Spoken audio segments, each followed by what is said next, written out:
கனமழையால் மணிமுத்தாறு அணைக்கு நீர்வரத்து அதிகரித்து ஒரே நாளில் நீர்மட்டம் 3 அடிக்கு மேல் உயர்ந்திருக்கிறது. இது குறித்த முழுமையான விவரங்களோடு செய்தியாளர் தளவாய் இணைப்பில் இருக்கிறார். தளவாய், இது குறித்த முழு விவரங்களை வழங்கலாம்.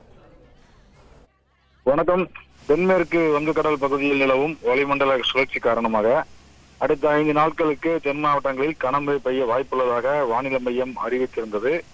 அதன்படி நேற்று இரவு இருந்து அம்பை அருகே மேற்கு தொடர்ச்சி மலையில் உள்ள மாஞ்சோலை, ஊத்து, நாலுமுக்கு உள்ளிட்ட தேயிலை தோட்ட பகுதிகளில் பரவலாக தொடர் கனமழை பெய்து வருகிறது. அதிகபட்சமாக இன்று காலை நிலவரப்படி நாலுமுக்கு பகுதியில் 190 மில்லிமீட்டர் மழையும், ஊத்து பகுதியில் 169 மில்லிமீட்டர் மழையும் பதிவாகியுள்ளது. தொடர்ந்து தற்போது வரை கனமழை பெய்து வருகிறது. இதனால் மலை அடிவாரத்தில் உள்ள மணிமுத்தாறு அணைக்கு காலை 11 மணி நிலவரப்படி நீர்வரத்து 15,000 கன அடியாக காணப்பட்டது.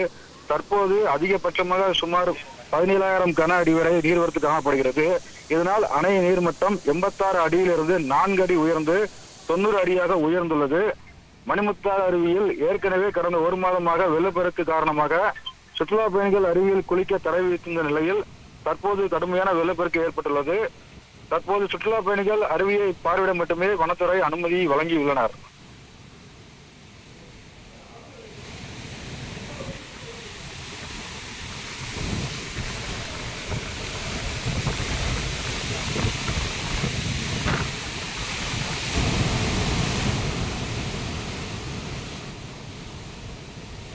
தகவல்களுக்கு நன்றி தளவாய்.